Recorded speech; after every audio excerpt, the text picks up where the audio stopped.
And therefore, it is extremely important that we look into failed projects and understand why have they failed and what could we have seen earlier that would have indicated such a failure. And you can't do that if you don't look for them and if you don't categorize them and study them. And this is really why we put all this effort into these research reports.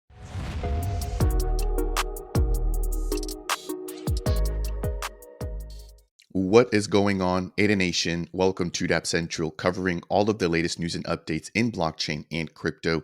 My name is Fareed. As a part of today's video, I've got 2 of 3 co-founders for the Xerberus platform, which is a risk rating, wallet explorer, and portfolio manager building here on Cardano.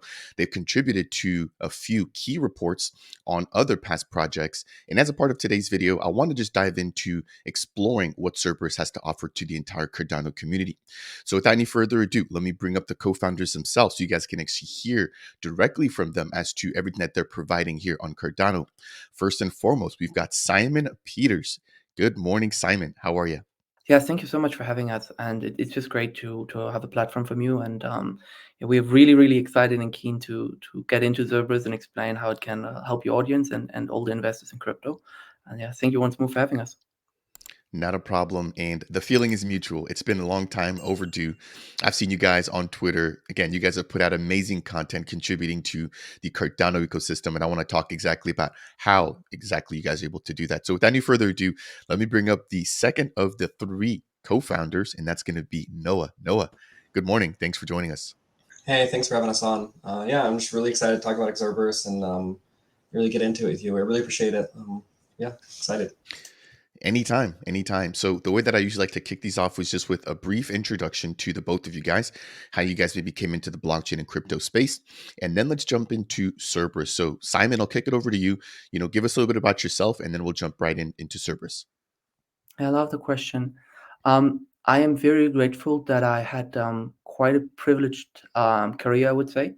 I started out studied at a quite good university, and I was building. I was hired by a few venture builders, and that led ultimately to me becoming a CEO of a corporate venture. So corporate venture is like a startup, but of a larger corporation that puts it out. And what we're doing, we're building wallet infrastructure for German banks, basically. Very, this intersection for where crypto really becomes institutionalized, and we raised quite some money for it, and we're doing it for 2.5 years. And after 2.5 years, I learned so much about banks and how banks work with crypto. And really, I remember the day that everything changed for me was when I was in a boardroom of a bank and was explaining how the problem with banks is always that they do settlement, right? And the moment when you have smart contracts in it, right, it becomes a huge issue for banks because the core business is just not in the bank anymore; it's on the blockchain. And yeah, we've been through these circles over and over again. And then after 2.5 years, I knew that I wanted to do something really in crypto, not for institutions, but really for the non-custodial investors in crypto. And that I want to do something that can help crypto to fulfill his vision, right? And his vision is that crypto becomes our main primary financial system. And we aren't there yet, and we all know that. And I think what we want to do is add a puzzle piece to so that crypto can become and fulfill its vision that we all have for it. I appreciate the introduction. I came in here not through the banks, but through a very similar need in terms of what crypto's mission is. Let's turn it over to Noah. Let's get a little bit about you. How have you come into the space? What are some of the things that you currently work on or have previously worked on? Yeah, of course. So I came into the space actually kind of in a different route. Throughout, I have a background in physics. I'm completing my bachelor's in physics right now. It's been a long journey, but throughout that degree, I really became fascinated with cryptographic puzzles and computer puzzles in general, right? And from cryptographic puzzles, I obviously fell into Bitcoin and the whole Bitcoin algorithm and how everything is secured. And from there, I really looked into crypto and I started seeing these social networks that are built by the crypto communities, right? Like Bitcoin, there really are a community, and when you look at on-chain data, they really represent a social network. And I fell in love with really this idea of looking at these ecosystems in a natural sciences way, and then coming to some notion about risk and sturdiness of these networks. We're really in a crypto in general is a new financial paradigm, and everything that was legacily accepted as risk and analysis and risk management was it doesn't really work in crypto. And so we have to find a new way to come about risk, to come about understanding how we can relate one token to the other. And I think we have a really unique and awesome way of going about that, and a way of going about it in a way that we can be completely open about it and open sourced. So our risk scores can be trusted because you can verify them yourselves, and you don't have to trust me or Simon specifically to just say if it's good or not. You can check our mathematical equations and our social network analysis and come to your own conclusions. And I'm really excited to be able to bring that data and bring all this information to everybody, so we can really equalize the playing field when it comes to information asymmetry in markets in general. That's an awesome segue into what Xerberus is going to be building. But as you mentioned there, trustlessness, decentralization, permissionlessness, those are the key things that crypto holds. And within any sort of traditional system, you tend to not get either one of those three aspects. So that now that we have the introductions out of the way, let's talk about the juicy stuff, right? That's going to be Xerberus. I want to ask Simon, you guys have 3 core offerings here on your official website, which is available at home.xerberus.io. That includes risks ratings, wallet explorer, and a portfolio manager. For somebody who's just hearing about Xerberus for the first time, can you explain in a nutshell what it is that you guys are aiming to do and how you guys are able to do that? Yeah, absolutely.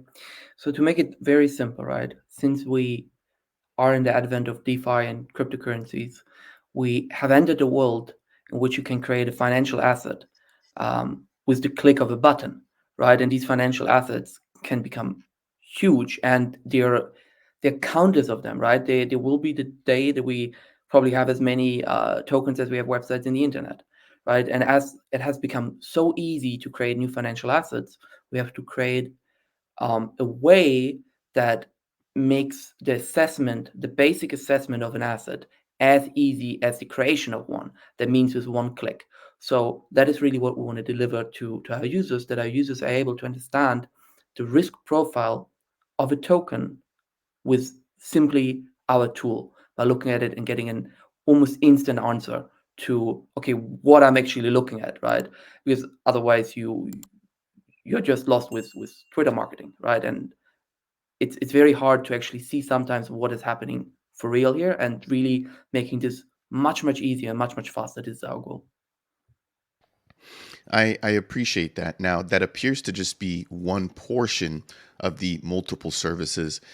There's actually an NFT associated with your platform as well. And I think we're going to jump into that in just a minute. But maybe, Noah, you can touch on, some of the other features and services, which include the portfolio manager. Give us a little bit more about that aspect of Xerberus as well, if you could. Absolutely. So when it comes to like what Xerberus is and what we provide, right?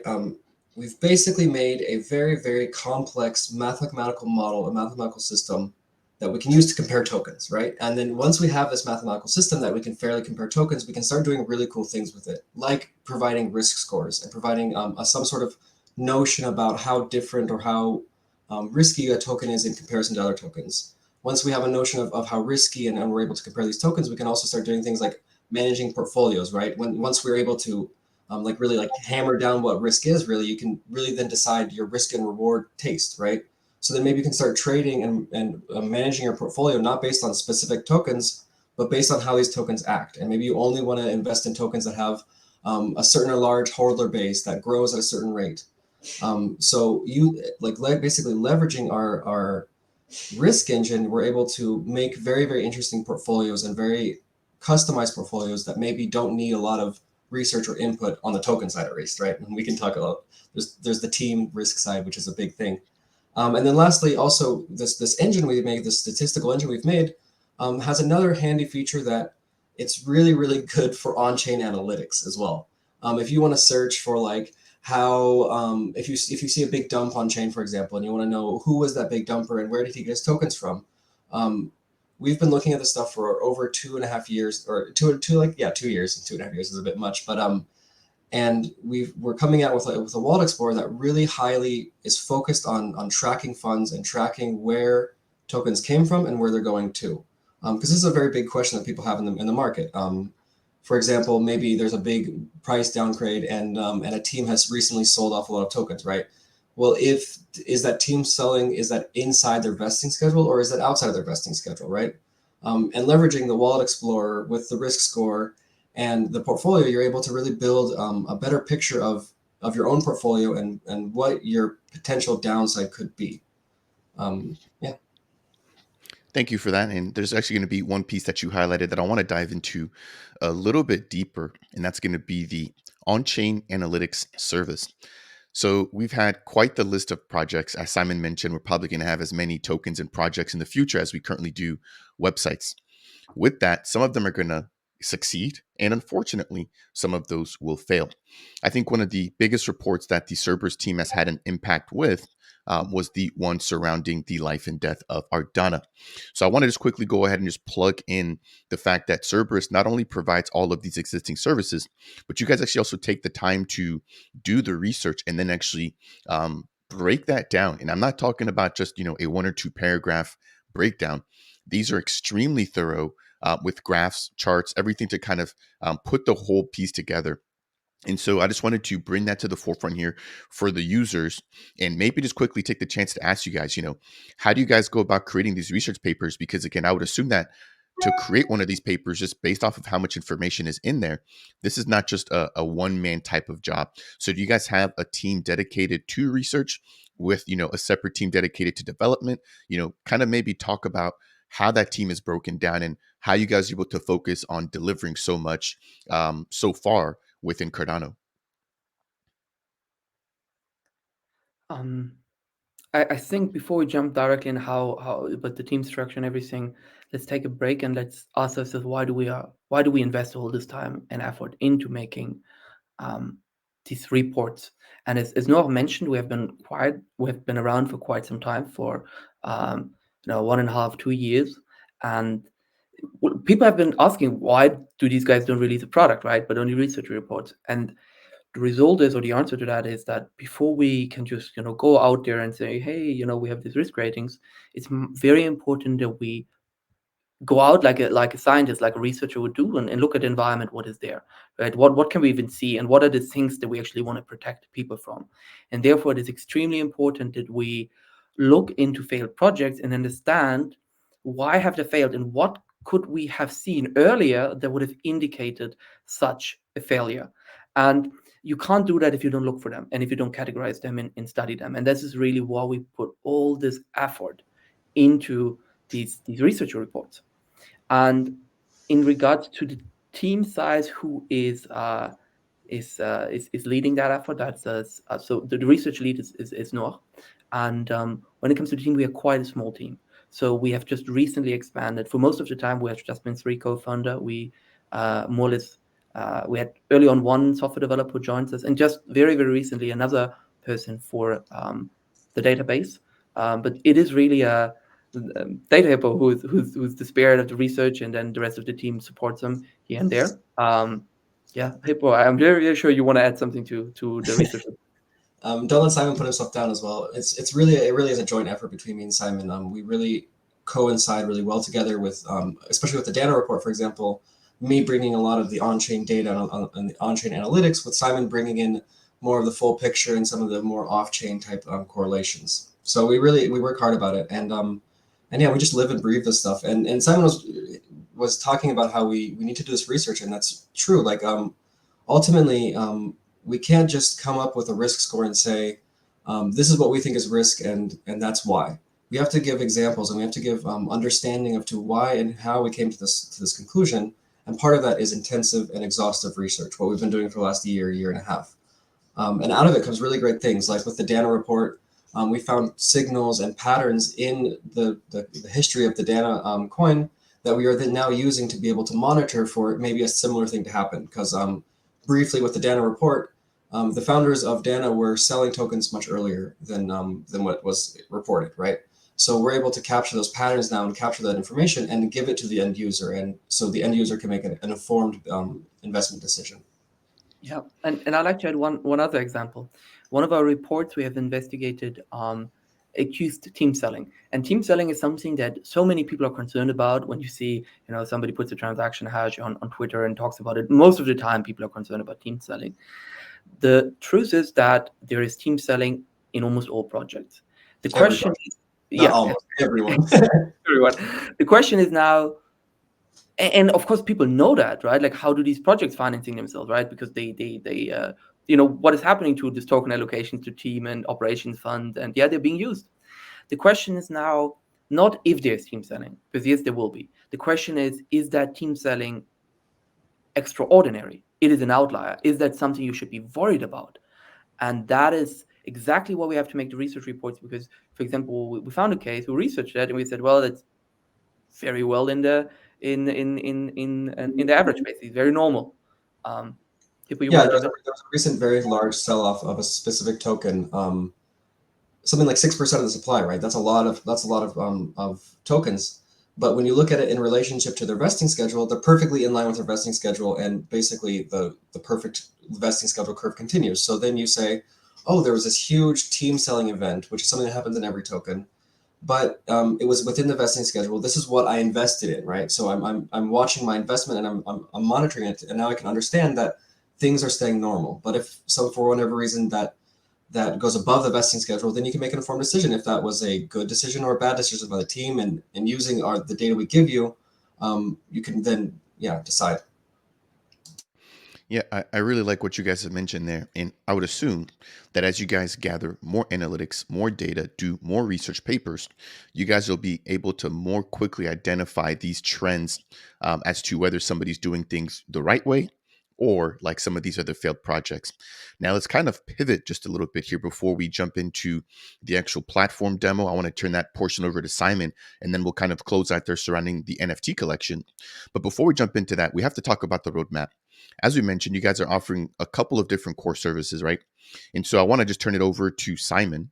Do you mind breaking down what each of these items here on the roadmap stands for and exactly where you guys are with respect to the actual completion of the roadmap? Yeah. So the roadmap has four main elements, and it's a very high level roadmap. And we are right now transitioning from the first to the second sequence. So the first sequence was really creating a base model using traditional or like better proven financial indicators. And we needed that to move to our second stage where we deploy all our new indicators. And the new indicators are really different because we mainly look at the social graph, the social networks of tokens, right? And that's something that normal finance has never done before. But we want to have both models running so we can compare them. And then we move over to our third stage, which is the Finney stage. We named it after Hal Finney, because one of the co-creators of Bitcoin, because that is really the decentralization stage where we say, okay, we have built these very amazing quantitative models that run on our servers, but we have to get away from trust Xerberus to trust the Xerberus network, where you can verify that computations have been calculated correctly. And that is really the third stage. And then the last stage is what we call the Mandela stage, which is the time where we want to decentralize the entire governance. Because we chose these names very, very carefully, because governance is really it's hard to govern a process, right? Like, it's really hard because you have different camps who have very strong opposing opinions, right? And you need really a governance process that is meritocratic, where you enable people to find consens even though they disagree about other things, right? And this is really the last stage. So just wrapping it up in one sentence, first we create a very basic model that we have done, that is also kind of largely currently on the product now. And the next big upgrade is the Möbius upgrade, where we create a much more sophisticated model that goes live, and then we decentralize the model. And once it's decentralized, we then also completely give up the governance. That's then the day when Data and I can take a long vacation. Yeah, there's two aspects of decentralization, right? There's the more theoretical aspect of decentralization, when we're talking about governance and who gets to decide what is risky and what is not risky. And this is very much stage 4, but there's also another stage of physical decentralization. We can't have these processes running on my home computer and our cloud services for Xerberus. We need everybody who's interested in securing the network to run it as almost as a network together. So I can't change some sort of math equation here or there to get a token that I want to be better. What the hardware decentralization does is it removes us from that equation, and that's really important for us. So that's we first remove ourselves from the equation, and then we come to a consensus with our community, the NFT community. So maybe we can segue into the NFTs about what is risky and what isn't risky, because that will also evolve over time. Nicely put. I'm a stake pool operator, and I feel like I'm able to contribute to the uptime and just the sustainability of Cardano. And it looks like you guys are taking a very similar approach. So I'll be interested to hear more about, the nodes, how the community can participate. And I would assume that there'll be some sort of reward or some sort of, benefit for some of these node providers. And so we're going to jump into the actual demo portion now. And I'll give Simon a second here to just kind of pull up his screen so I can pull that up on mine and share it with you guys. But I want to ask a question here in the meantime. You guys do have an NFT collection. I'm looking at it right now. With respect to the Xercher's NFT, that's the ticket into the actual platform. Do you guys have a fungible token associated with Xerberus? If so, can you break down exactly what it does? If not, can you guys maybe explain why you guys haven't gone down that route? Yeah, so Simon can explain the token in a second here. When it comes to the NFT, right now we're using it as an access pass to the public beta, because quite frankly, and this is like kind of a disclaimer, we're still in the early stages of the risk score, right? So there are still many things that we need to work through and upgrade and work with the community. If anybody's watching this video and has some interesting ideas about risk and reward, maybe leave it in the comments below. So we can really start that dialogue, right? And that's really the first stage. Was the intention is to open it and show it to everybody, but at the same time, there is inaccuracies and there might be some issues here and there. So we need, we've token gated the risk scores for now, and that is the access pass for the NFT. However, as soon as we move into the Mobius stage of our process, we will open up the risk scores to be public access to everybody. Everybody can use it. And the NFT will be then used for inputting information into the risk score. I.e., if I give you, if I come to, like for example, the example we are talking about earlier, where that we had a token that sold 6% of their supply, right? This is an event that happens, and we need a consensus about if that was an okay event or not. Ultimately, we have two options: either me and Simon decide for everybody if that was good or not, or we generate a community of researchers who use the analytics tool that we provide, who use the risk scores that we provide, who maybe, if they're interested, use the portfolio manager, right? And this community is the people who decide if it's a good or a bad token. So this is what the NFT is for. It's meant for inputting and using the tool to mine data and input data for better risk scores and be rewarded for that via the fungible token, which Simon would love to talk about. Yeah, but before I want to add one other image, because sometimes it can be a bit complicated, like, oh, people make inputs and then they get rewards for it. And I want to give a very simple image. Imagine a Counter-Strike for researchers. It's like a game. Everybody can participate, right?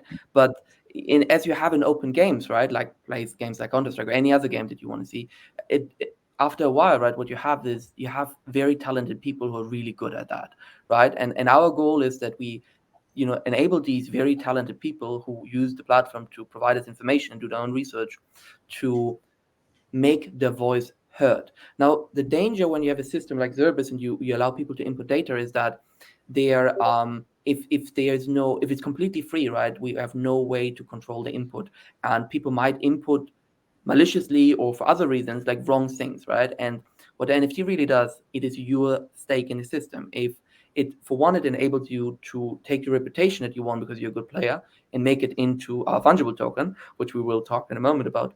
But also, when you are seen to repeatedly abuse the system, the Xercher can be deactivated. You still have the NFT, but you can't use it to claim it anymore, and you have to give it back to the DAO to kind of like re-get your status. And this is really important because in the end, right, we all heard that saying, right? But put your money where your mouth is, right? Like if you have an opinion and if you want to earn for it, you have to make a bit of an upfront payment to be validated. However, and this is the last thing I'm going to say to the NFTs, we have royalties on its NFTs, and we invest 100% of our royalties to buy back our own NFTs and give them as grants to some researchers who have shown to be very, very talented and might have not have the money to buy for $1,000 an NFT. This is also something we do. We think it's a very elegant solution because it kind of also supports the market price, of course, if we buy our own tokens. Yeah, but this is really it's the ethics of Xerberus, right? We want to enable everybody who has talent to come on, while also ensuring that people have some stake and therefore behave well. So that is the idea behind these NFTs. And to the fungible token, yes, we will have a fungible token coming probably by the end of the year or second half of the year. And the fungible token will work very similar to ADA, if you like. You use these tokens to delegate to pools, which to the nodes, which run the computations. And why do we do that? Because if it's an open system at one point, right, you will have very many nodes, right? And as you know, as a node provider, right, not all node providers are doing the job equally well. And so the idea is when a node provider is not doing the job very well because node is offline or has not enough hardware requirement or what it be, then the people who delegate to that node provider will get less rewards. So they have an incentive to redelegate to good node providers. So it's a very simple system to have this class of investors who make sure that only good node providers are within the Xerberus network. So summarizing, we have a very clear incentive system that we want to achieve with both the NFT and the fungible token. And yeah, that's what it is. Yeah, the system really we've really closely aligned it with the utility and use case of Cardano itself, because ultimately what is Cardano? Its use case is security and providing a transparent layer for everybody to transact on, right? And they use their token to stake to provide security in that system. Very much so, we do the exact same thing, right? So Cardano needs this security level, we need this risk level, and we need people who are able to computate that, and we need a way to secure that system, and we're doing it via a staking system. Nicely put. I think that brings us to the juicy part. Simon, let's go ahead and get your screen up here. Do you mind just kind of walking us through the entire platform as it stands right now? Of course, you have an NFT, so you're able to see all of this stuff. So for anybody who wants to get access to this, make sure to go ahead and check out their NFT collection. I'll leave the link to it down below. I just want to quickly give you guys a shout out. The NFTs minted last year, just about a year ago. I'm looking at some of the price history here, trading at around 72 ADA. And as of the last 3 days, they're now all the way up to a floor of 2,000 ADA. So quite the return on investment there for anybody who came in early. But Simon, over to you. Can you break down exactly what it is that we're seeing here? Exactly. Yeah, No. right before you start, just real quick reminder one more time, right? We're still in public beta. The scores, we're going to be seeing them as we're going through the website here. A reminder for everybody watching, these are still in beta. We're working on them, and we're working to improve them. I'm excited. So let's go for it, Simon. Yeah, let's go for it. So that's the screen that you would see if you would come to the platform without an NFT. What the NFT will add you, and I will show it now quickly, are these risk ratings. And I just want to explain you these two columns here because they are the most important, really, axes that this product is built around. One is the risk rating, which evaluates the quality of the token holder network behind the token. So everybody, or in other words, the community who is really active on chain owns that, holds it, DCAs into the token, right? That's really what we're evaluating. And then the second column that's very important is what we call the growth score.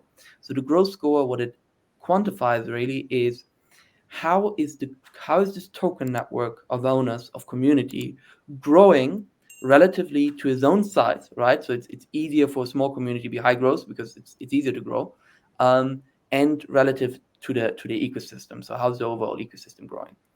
And so that's the first layer, right? Like this helps you to get very instant understanding of, okay, what kind of community is that, and is that community growing? And I'm just so mindful because I want that people use this tool to be safe, and that's why these disclaimers are very important. Future growth, like this is it quantifies past growth, right? We're not predicting how this token system will behave tomorrow.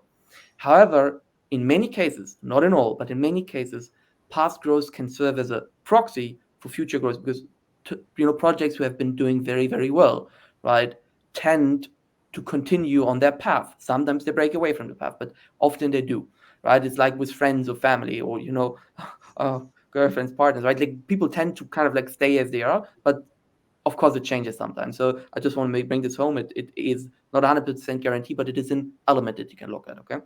So, and what we give you now on the first page, right? Because you see there's a lot of other stuff. Basically, we call this our big table. We have many data points here for each token that you can look at.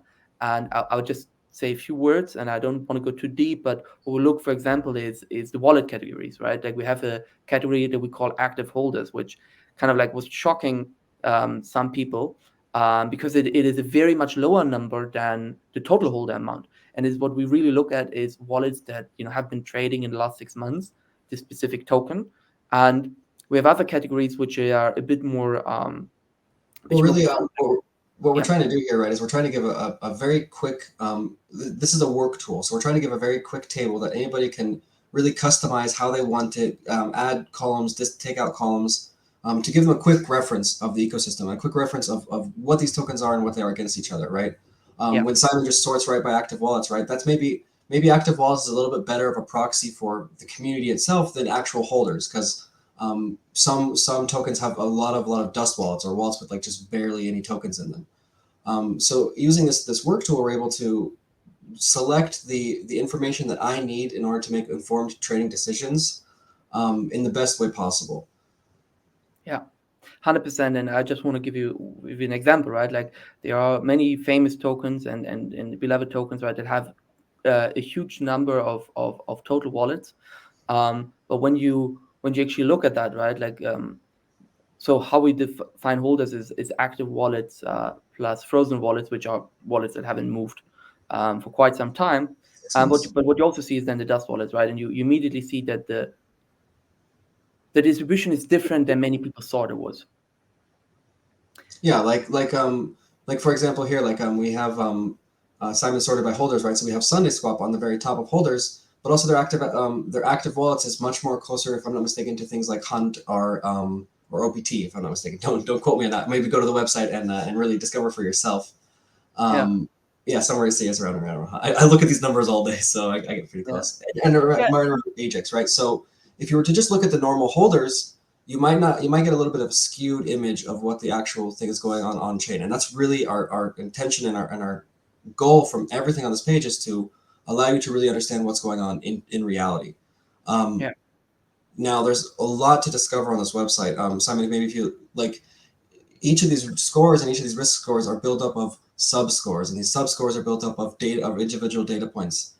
There's a lot of rich data here and a lot of rich UI. And what we really need from the community and everybody who wants to come and try out the public beta is understanding how is our interface working? Is it good? Is it flowing? Can you use it for the work that we're looking for you guys to use it for? Is there some things we should change? And yeah, Simon, I'll leave it over to you for a little bit too as well. I just want to quickly explain the screen so people see. So this is the main screen when you look at a token. What you have here very prominent is the overall risk rating, and then you see the main 3 subcategories of risk, and we will zoom into liquidity risk in a moment. On the other side, you have growth, and when you click here, then you can see, okay, what kind of parameters is the growth made up? And here you have the entire history of ratings.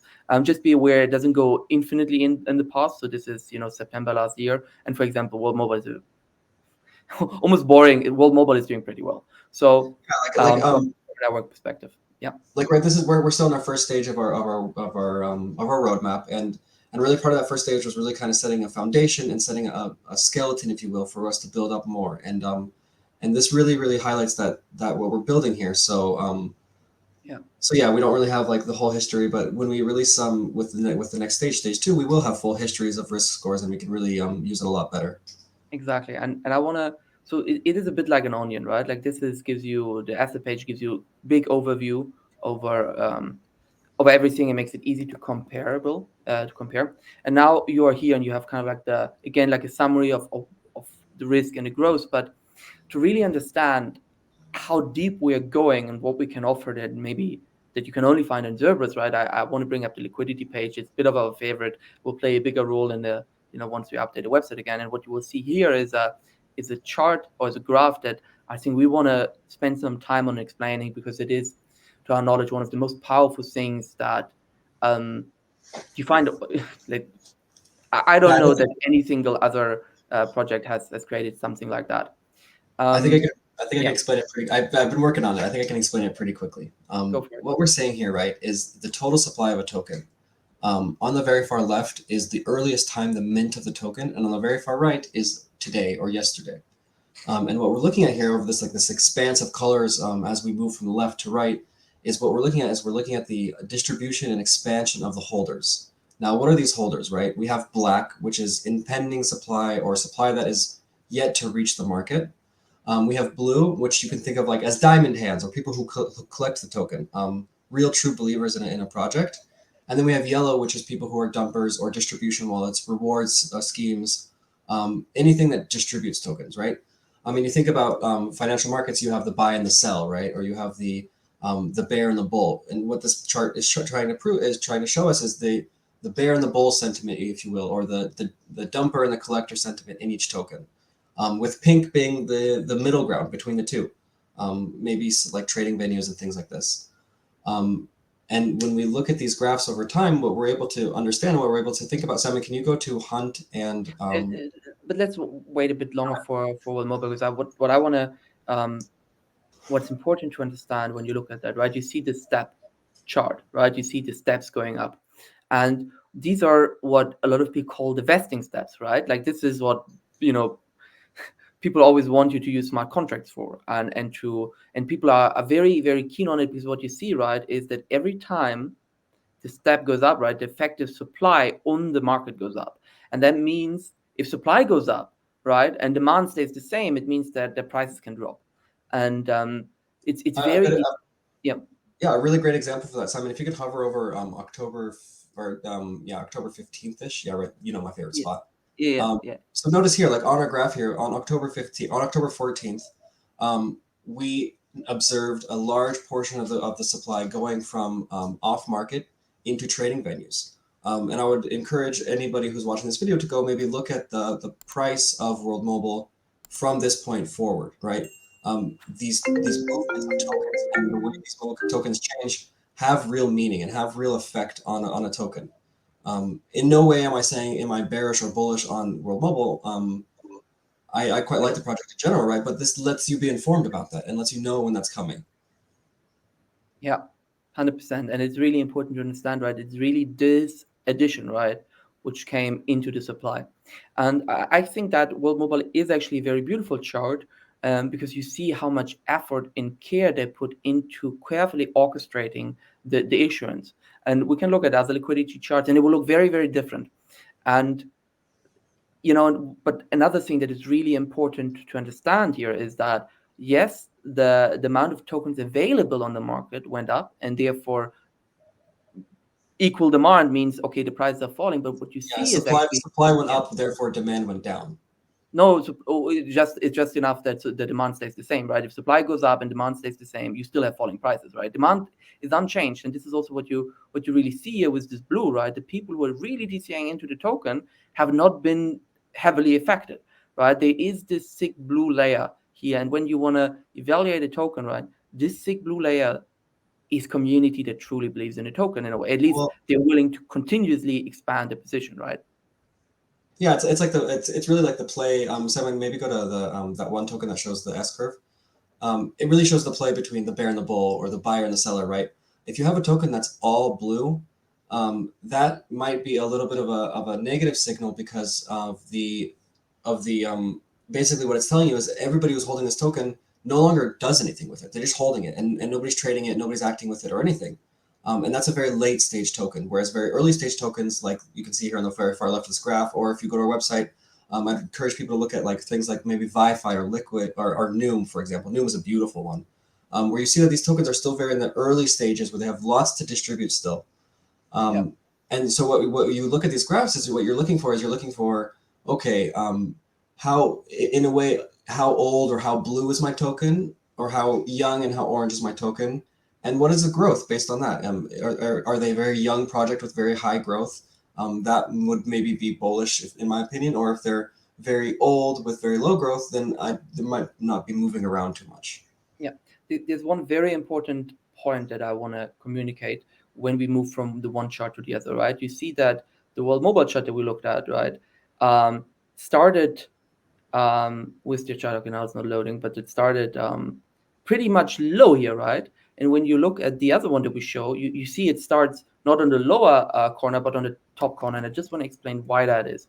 And the reason is really the way that World Mobile has fashioned their on-chain tokenomics, right? They have been very intentful of having not just one wallet where all tokens are in and call it treasury, but they've created different wallets. And so when they activate a new wallet, so aka they start moving tokens from an treasury wallet or an operation funds or however you call it, there's a new wallet that's being active. And these gentlemen here, they had, and you can see it, you can read it directly in the graph, they had not separate wallets where they had each portion of the tokenomics in it, but they had just one wallet, and you see it on the screen. There was one wallet, and this one wallet started to distribute. And this distribution, right? You see that how this wallet goes down and starts, being swapped in many other wallets, which are then start to buy it, right? And so I think it's so important because you immediately see here, right, that there's one or two wallets, right, in which all the action is happening, right? Well, Mobile has this very, very past wallet system where you have different wallets, and it's our personal kind of. It's very important for wallets to separate, for projects to separate wallets. It makes a lot of stuff easier for themselves. There's much less moral hazard. It's very easy for the community to understand where the tokens are coming from that are being sold. And we just shout out to World Mobile. They've done it very well. This is a very different approach, right? Where you have this one or two mega wallets, which then get, like a little for a moment, get then, passed in many other wallets. You have 62 wallets, for example, here. And what you also see, right, is what Noah said. And Noah, let's talk a bit about life cycles, right? Because what you actually see here is the life cycle of a token. Imagine this would be Bitcoin, right? It is not Bitcoin, but Bitcoin, had in the beginning all Bitcoin locked away in the in the machine itself, right? You need to mine them, right? And basically, when you paint the Bitcoin distribution curve, right, you also get this kind of curve where you see all tokens being slowly mined and distributed. And these life cycles are very, very important because when you select a token, if you want to invest in, right, and you look at the token performance, it is a very huge and important context if it's in its early stage, which would be here, if it's in its growth stage, or if it's in its late stage, right? So this is something also that we're working on to help people to understand and make more sense of where a token actually is, because in very simple terms, right? You can have a lot of volatility in an early stage project. Stuff is changing, things are moving around, and that is acceptable. It is also kind of acceptable to have a lot of token issuance if you're in a high growth project, right? Because the project needs to be financed to sell off, right? But things change really when you're in a late stage project, because from a late stage project, what you would expect to have as an investor, right, is somewhat developed, proven model, right? There needs to be a Dapp or a protocol that kind of does something that works, and that the usage of that protocol, that continuous usage, should then also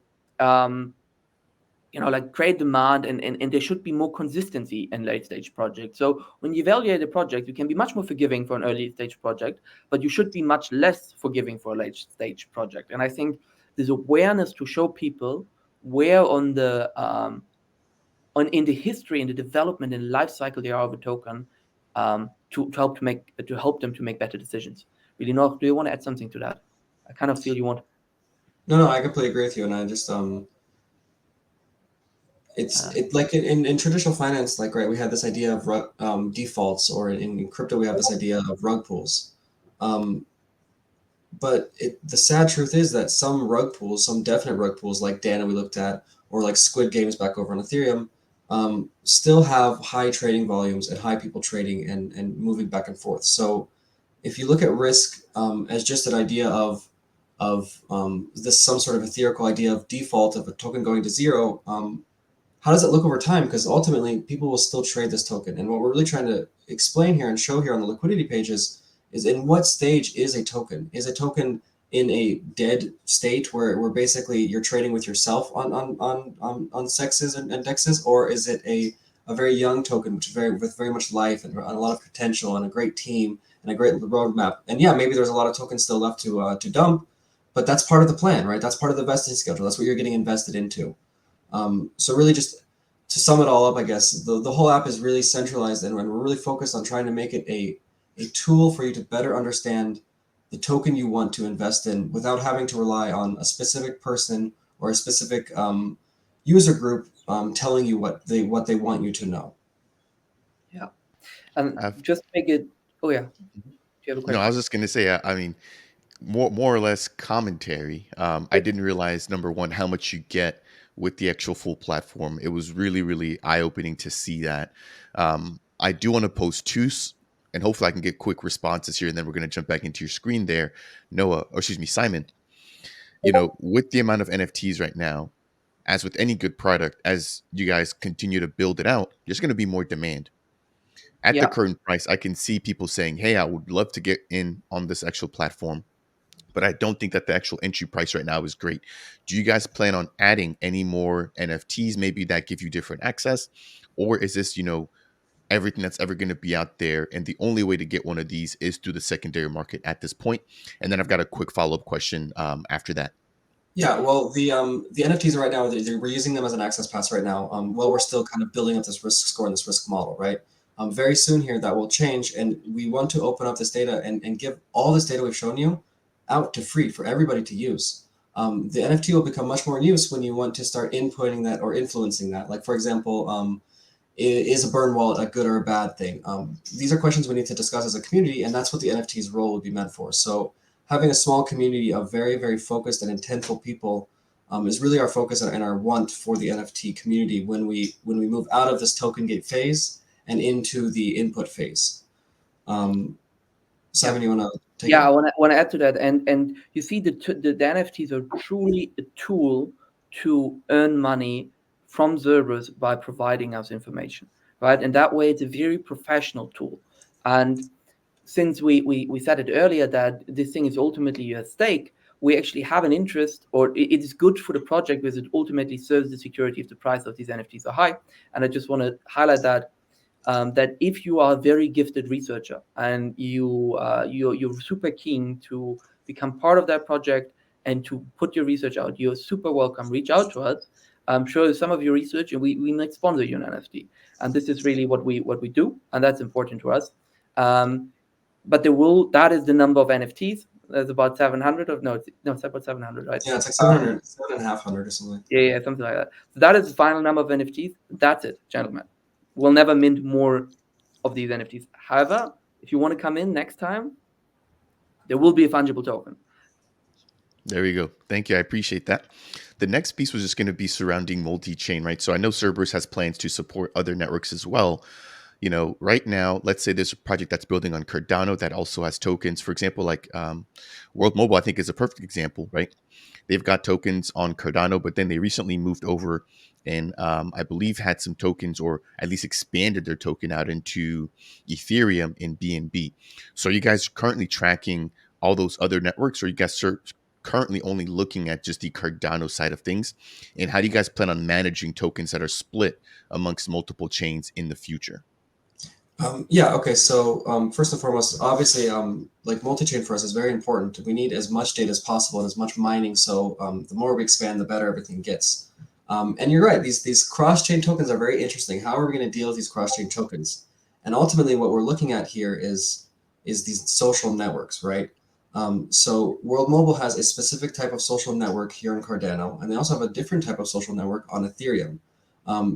This might be kind of strange and kind of like I think we gotta think about it like as a community a little bit, but maybe World Mobile has a risk score A, or like a certain risk score X in Ethereum, and then a risk score Y in Cardano.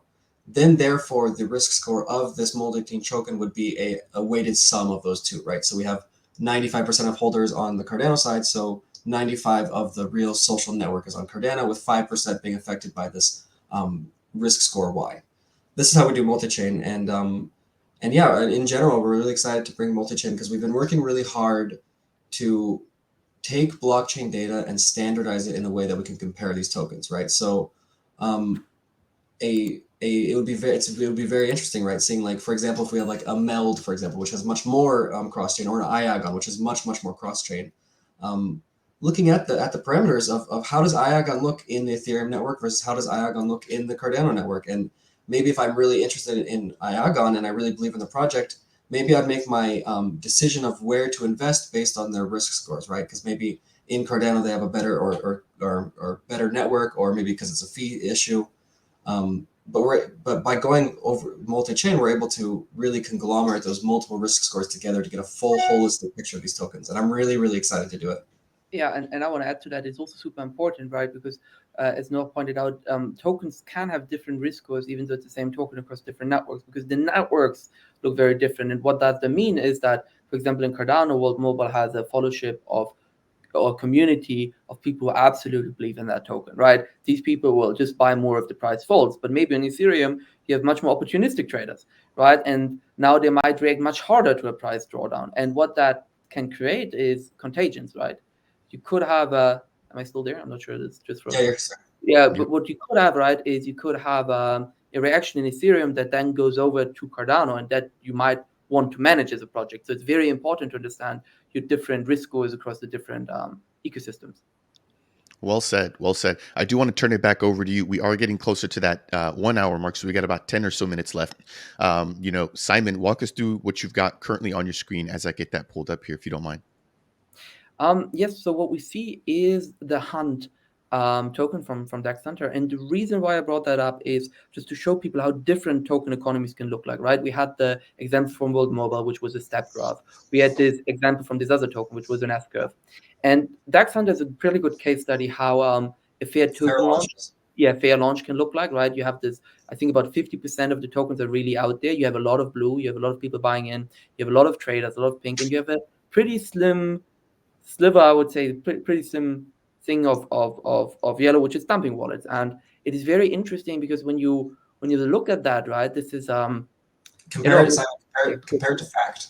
Yeah, my desktop is just frozen. I can't switch.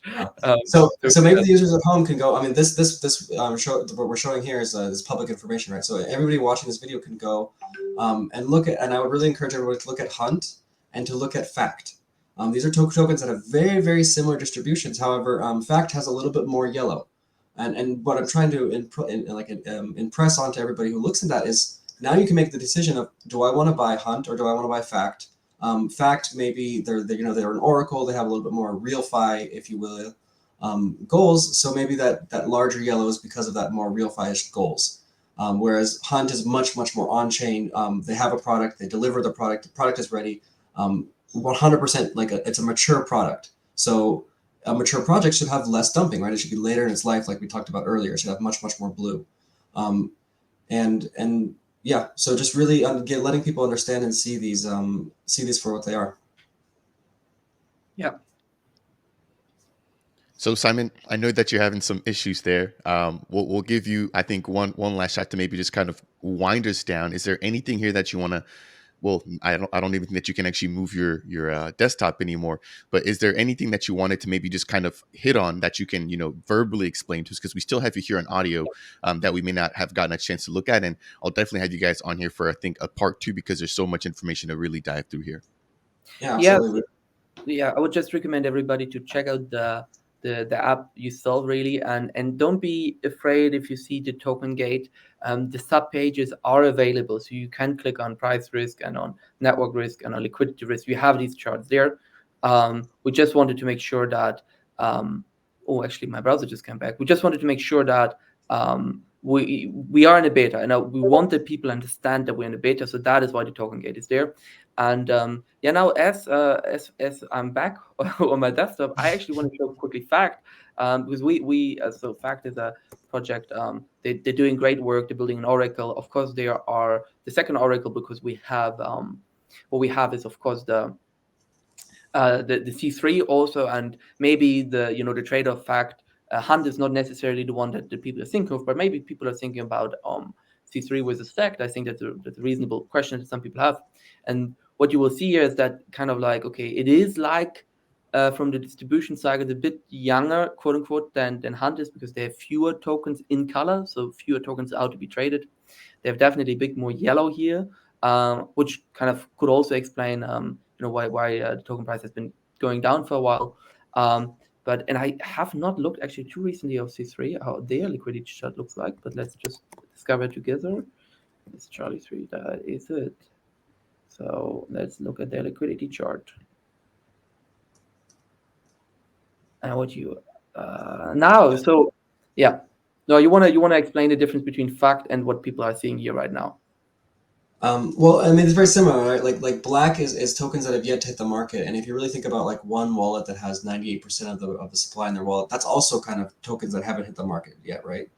And what we're seeing here on both these graphs is a lot of yellow or a lot of black, which means a very early stage, with a growing blue section. So we have a token that is beginning to mature and beginning to grow. We talked earlier about these S curves.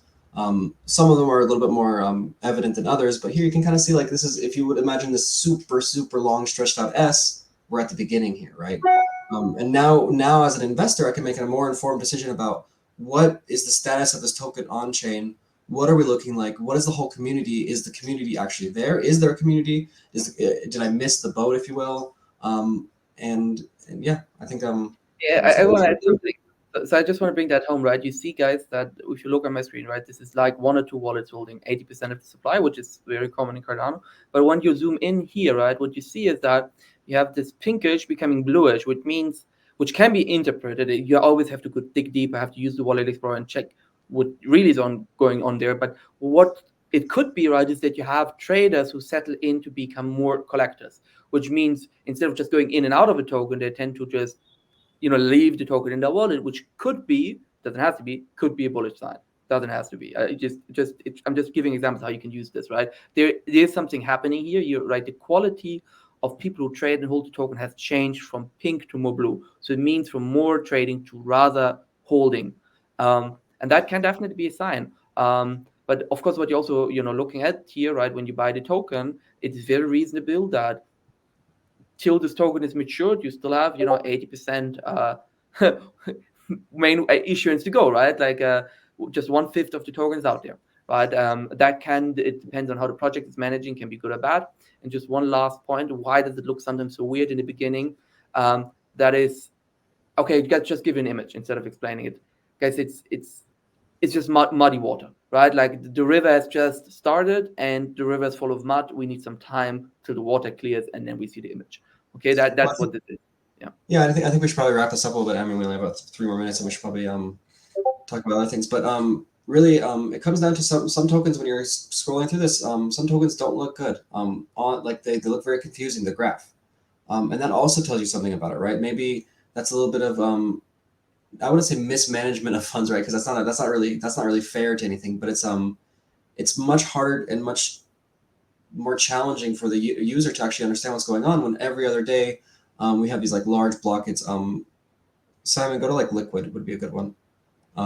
Liquid's doing good now, like doing better with their blockiness. But towards the beginning, I mean, they were one of the earliest tokens minted on Cardano, way before smart contracts were even like really a strong and able thing. And you can see we have like these big blocks and these big blocky sections. It's noise, and as a token matures, again we see the beginning of the S curve here again, right? Yeah. The orange turning into the blue. This is something that repeats itself in every token. So even though the graphs might be fractured because of on-chain bureaucracies, ultimately what we're measuring is this opening, this curve, this flourishing into life.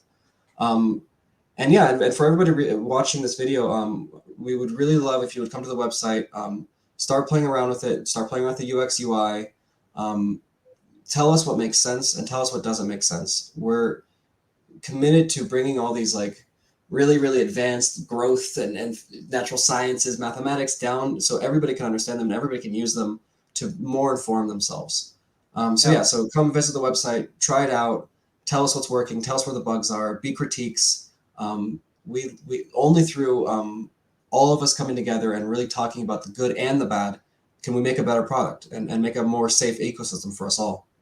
Yeah, 100%. And guys, be brave. You can ask always questions, and there's a community who's really, really down to help you. And you will see that just by using this, I mean, it looks funny in the first moment, but once you have the hang of it, it actually becomes such a powerful tool. Such a powerful tool that will answer. Like, if you understand how to read this chart, you will know about the Twitter drama most of the time before it's on Twitter. Yeah, this is quite the tool here. I want to thank two of you, Simon and Noah, two of the three co-founders for Xerberus. As we discussed earlier, make sure to go ahead and check out their NFT collection. No new ones being minted, unfortunately. So you do have to come in right now at the current valuation. This has been an amazing chat. Number one, just highlighting, what Xerberus is doing, but then really giving us that deep dive, which again, that was really new for me. I didn't realize how much information is there. So I think that actually justifies the valuation of the NFT itself. Again, I kind of feel like I personally missed the boat, but I'm definitely looking forward to being able to leverage and contribute to this network in other ways, especially once you guys get nodes up and running. So thank you to the both of you guys. Again, we'll definitely have you guys on as you guys complete the decentralization and governance phases. But again, for the viewers, if you guys want to find out more about Xerberus, check out the links down below as a part of today's video description. That will do it here, a little bit on the lengthier side, but it was definitely worth it. Tons of information coming from Simon and Noah. For you, the viewer at home, if you enjoyed today's video, I'd appreciate you if you could smash that thumbs up. It really does make a difference here. If it's your first time stopping by Dapp Central and you want more content like this, consider subscribing. And last but not least, if you have any questions for Simon or Noah, then make sure to go ahead and leave them down below in the comment section. We'll be monitoring that once the video is posted. And as always, we'll catch you guys in the next video.